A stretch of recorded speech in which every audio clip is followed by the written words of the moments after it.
All right, what is going on, everybody? Welcome back to another day of SaberSim's DFS office hours. Today is Saturday, June 8th of 2024. Looking ahead here, we have a ton of DFS action coming in.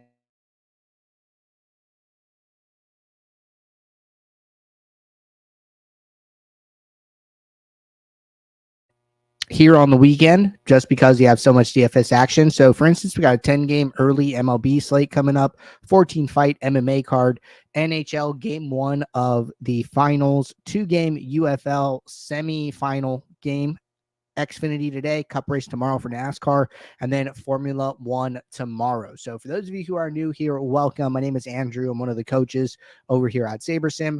This is a show where we go over how to use the SaberSim app, answer any and all DFS related questions. Get your questions in one of three ways here. First off, send us an email, support@sabersim.com. Second, post it live in the YouTube chat.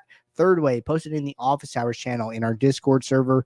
If you're not in our Discord and want to get access to that channel, there's a link in the description of this video. You also get access to our similar channels, individual sport channels, and you get access to the rest of the SaberSim teams. Can't say enough good things about the Discord. With that said, we do this show Monday through Friday, 4 p.m. Eastern, and then we do this show here on Saturdays at 11 a.m. Eastern. So appreciate you guys tuning in on a Saturday morning to hang out and talk some DFS here. So I'm going to get SaberSim pulled up, and we are going to jump right into questions. So it looks like the first question here came in from Astro Pepper. Got about 3 questions to get us started. So if you guys have questions, now is a good time to get those in the queue. And first question here, getting it in the chat. Question says, when entering single entry 3 max and MME from 25 cent to $10 entry fee contest, is there an order that you recommend filling the contest after generating lineups? High to low by entry fee, high to low by prize pool, number of entries, something else, keeping in mind that I do not want to have any duplicate lineups throughout the finished portfolio. Okay, good question. So sounds like you're building all of the lineups together, which is fine. You know, there's nothing wrong with doing that. So what I would do here is first I would use one of our unique fill methods. So this is either going to be unique rank or unique random. What that's going to do is make sure that every lineup gets used before ever duplicating another lineup. So if you have 102 entries or something like that, set the number of lineups in the My Lineups box to 102. And then when you use the unique rank option, what it's going to do, it's going to put your top lineups into the top contests and then go down.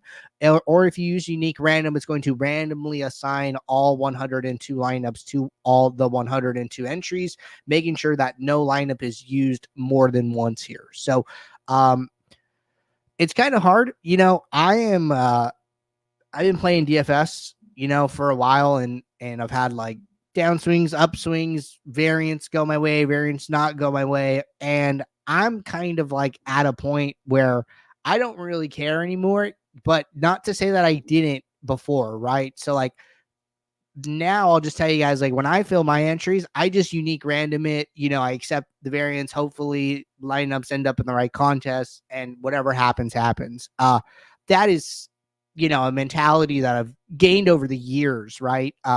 Not something I had when I first started playing DFS. I would get so upset if, you know, I was winning, you know, the 25 cent instead of like the $4 or something like that, right? Like that feels bad. So what I would recommend is I think the best option here is to use unique rank, where at least you know that your top lineups are going into the top contests and downward, right? And it's like, well, if I never even played the bottom contest, I wouldn't have played that lineup anyways because it was so far down in my pool. Like that just, I think, helps to accept the results from, you know, just how things end up playing out. But it's like, oh, you know, my third rank lineup was my best, but it ended up in, you know, the dime time. Like, oh, that feels bad. Like, yeah, I understand. I get it. I'm with you. So what I would recommend typically is probably entry fees, I would say is the number one thing here. You know, if you have a lot of entry fees, and this is usually like correlated, you know, the bigger the entry fees, typically the bigger the price to first. Like if you are playing the $1.20 max and the $4.20 max, you know, the $4.20 max is going to pay more to first, right? It's just more expensive. So I like to go by entry fees here. I think it's probably better. And just use a little drag and drop to move the contests around, assign them, and then unique rank fill would probably be the best option here. So I would stick with that. All right, next question. What are the best filters for MMA? MLB was not good to me yesterday using SaberSim. Yeah, I mean, first just talk a little bit about like long-term winning expectations, right? So DFS is a super top-heavy game, guys. When you come into the contest tab and you look at this, if we just look at, the flagship for today, right? 28.6% to first, 20% cash rate.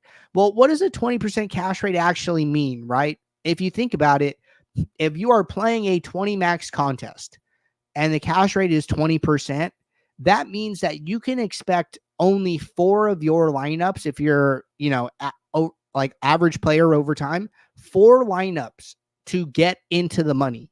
That means 16 of your lineups are not cashing at all. So like, the cash rate is, a small margin. So much of the prize pool is going to first. Bigger percent of the prize pool is going to the top 10 here. Like, that is why with DFS, you could be a winning player and go on these like long down streaks, right? Ultimately, you need to build lineups with high upside, and you're really searching for like 1 to 2 binks in a season to make you a profitable player, right? So we did, in case anybody isn't familiar with it, like we did this back testing project with MLB where we took a player and they had a long-term winning expectation of about 20%.